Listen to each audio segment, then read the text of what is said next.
lower our cholesterol excessively, it stands to reason that these protective mechanisms would not function properly and we might get cell damage. So artificially lowering cholesterol indiscriminately can cause cell damage. And we do see that the risk of diabetes increases with long-term statin use. We also see some links to cancer. And we can see the logic behind the increased risk of cancer with long-term statin use based on the vitamin deficiencies and the antioxidant deficiencies induced by statins, probably the most famous of which is CoQ10. CoQ10 deficiency increases the risk of breast cancer 800 times. And so the use of statins, we can see, can contribute to the increased risk of cancer based on this information.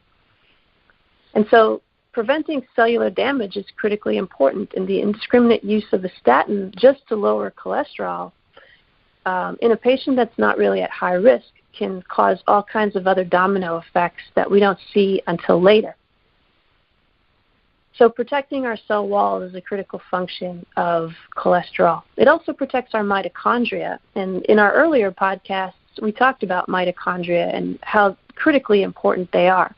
They're very, very delicate structures that house our genes and are responsible for gene duplication. And so mitochondrial damage increases the risk of cancer.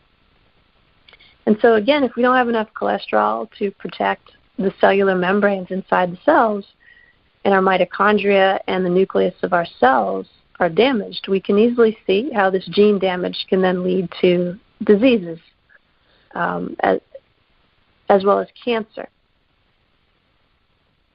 Cholesterol is also used to make vitamin D, and artificially lowering cholesterol can cause vitamin D deficiencies, and vitamin D deficiency is also associated with cancer risk.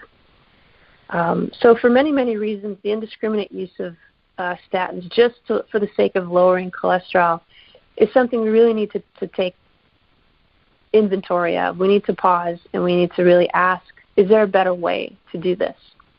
And look at those better ways. Always taking into account other risk factors. If you have diabetes and high blood pressure, you may need to stay on that statin until a better way is found.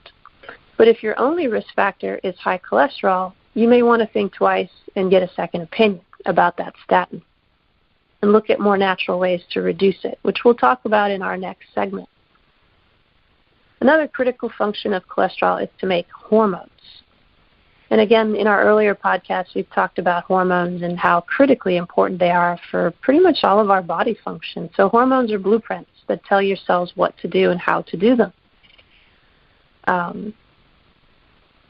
So your ovarian or testicular hormones, your estrogen, progesterone, testosterone, as well as your adrenal hormones, DHEA and cortisol, are made from cholesterol.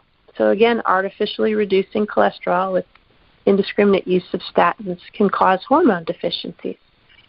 And hormone deficiencies have been shown in many, many studies for many decades to cause many diseases, including heart attacks, including cancer.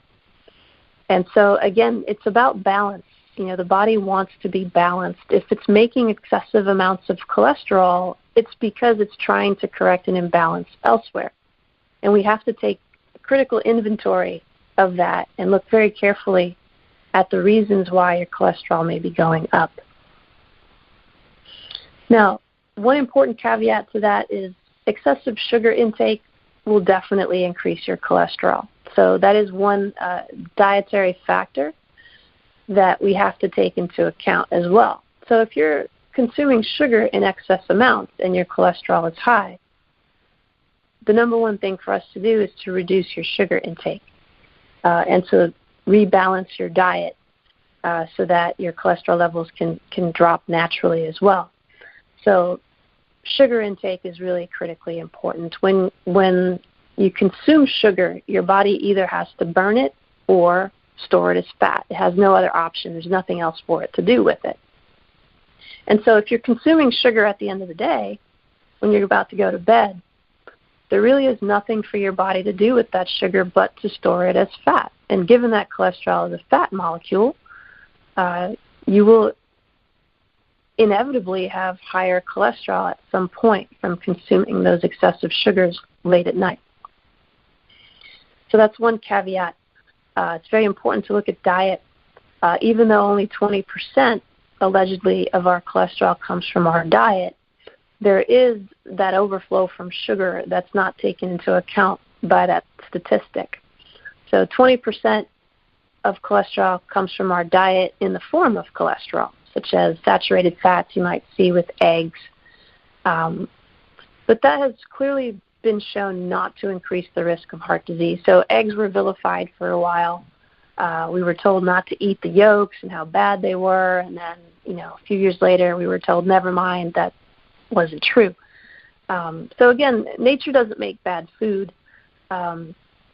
We just have to know which foods to consume in which amounts and eat a balanced diet. So excessive sugar intake is something you have to look at.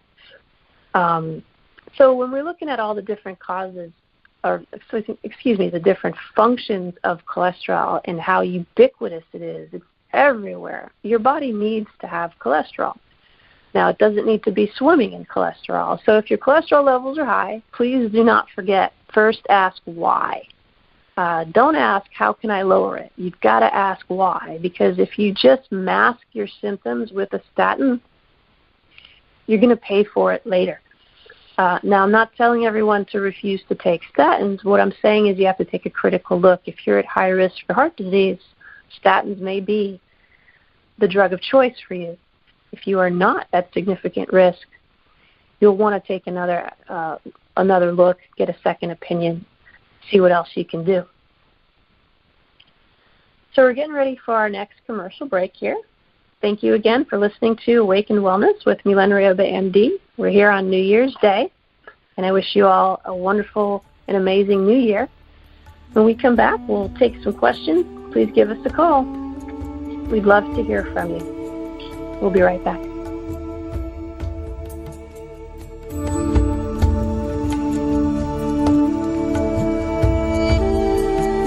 What happens when we begin to realize that the 200-year experiment we've called the American healthcare system has failed?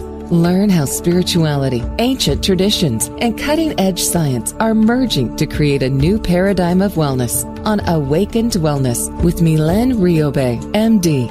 Tune in every Tuesday at 11 a.m. and 11 p.m. Eastern Time with live shows on the first and third mornings when you can call in and ask Dr. Milen the questions that matter most to you. Dr. Milen is the medical director of the Rioba Institute of Integrative Medicine in Jupiter, Florida. For more information, visit riobaintegrativemedicine.com. Dream Vision 7 Radio Network invites you in for this dynamic, forward-thinking show. Looking for a fun and relaxing getaway? Omega Rest and Rejuvenation Retreats are a great way to unwind and renew your spirit. Stroll through the garden, relax by the lake, or try a daily yoga or movement class. You can stretch your body, quiet your mind, and do as much or as little as you choose. Located in Rhinebeck, New York, just 90 miles north of New York City, Omega's natural environment and quiet pace allow for extraordinary experiences to unfold. Learn more at eomega.org.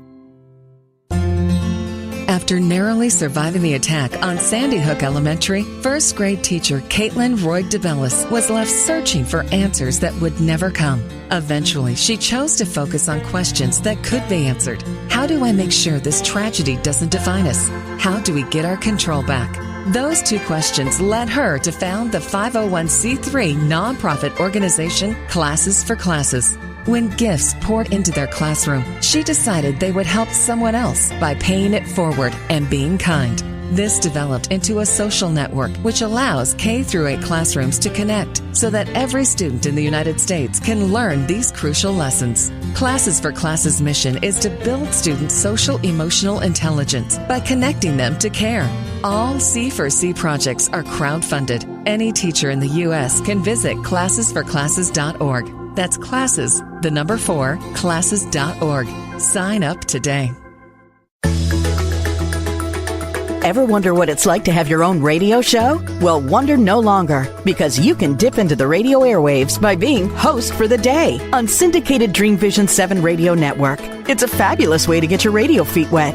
It's an opportunity to market your business, modality, or book. Have a guest, mention a sponsor, and take callers. Or you may want to facilitate a lesson by going solo. It's up to you. Listeners can be online, mobile, in cars with Bluetooth, or listen through Amazon's Echo by asking, Alexa, play Dream Vision 7 Radio Network. For more details, go to dreamvision7radio.com and click on Host for the Day.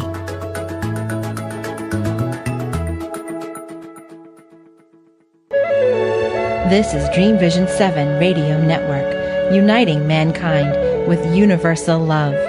Our shows are created from the heart, bringing each listener to a place of divine enlightenment. Breathe, relax, and enjoy. Let life flow. Welcome back to our show, Awakened Wellness with Milen Rayub, MD. I'm your host, Dr. Milen, and today we're exploring cholesterol and getting the deep skinny on this misunderstood fat molecule. So feel free to give us a call with your questions or comments. Our number is area code 833-220-1200. We're right here on Dream Vision 7 Radio, and we welcome you today on January 1st, 2019, New Year's Day. So we talked about just how misunderstood cholesterol actually is, and it's vilified as a bad fat that needs to be reduced at all costs. We have emerging evidence now that that's not the case. We have emerging evidence that the way that we have traditionally checked cholesterol has been deeply flawed and has led to the confusion and controversy that we see with our studies. We see some studies that show that so-called so-called bad cholesterol in high levels increases the risk of heart disease, and we see other studies that show that it does not. And with this new technology we have to measure the 4 different types of LDL cholesterols, now helps us to see a little bit why these studies have been so confusing. And now we can start to see a new paradigm emerge where we can check more specifically with more advanced types of testing available with a board-certified integrative medical doctor. It's called an advanced lipid profile. And with that, we can see what our true cardiovascular risk markers are in terms of cholesterol. So checking to see if you have type 3 and 4 LDL cholesterol, in addition to other risk markers such as homocysteine, apoprotein B100, insulin, C-reactive protein, and more, will help you really make a better decision in terms of whether or not you're at risk, and if so, how to reduce that risk more naturally and more safely long term. Again, if you're at significantly high risk, a statin drug may be your drug of choice. But if you are not significantly at risk, please look for other options. So we're going to talk about how do we assess high cholesterol causes and how do we lower them. We'll talk about some tips that I share with my clients. I had a client come in, I'll call her Mary just for the sake of keeping her name anonymous, and she represents many of my clients. Who came in with high cholesterol and concerns about her risk of heart disease. And when we checked out her family history, she didn't have any significant risk of early death or early heart attacks in her family. She was not yet over the age of 55. She was thin. She was of normal weight. She did not have high blood pressure. She did not have diabetes. She essentially had no significant risk factors for heart disease, except that she had high cholesterol on routine blood work. All the rest of her blood work looked fine. And so she came to me looking for answers because she did not want to take a statin drug. And we assessed Mary, and we found that she had a significant gut issue. She had malabsorption in her gut due to an infection. And we're now seeing that infections in the gut can affect cholesterol synthesis. It directly disturbs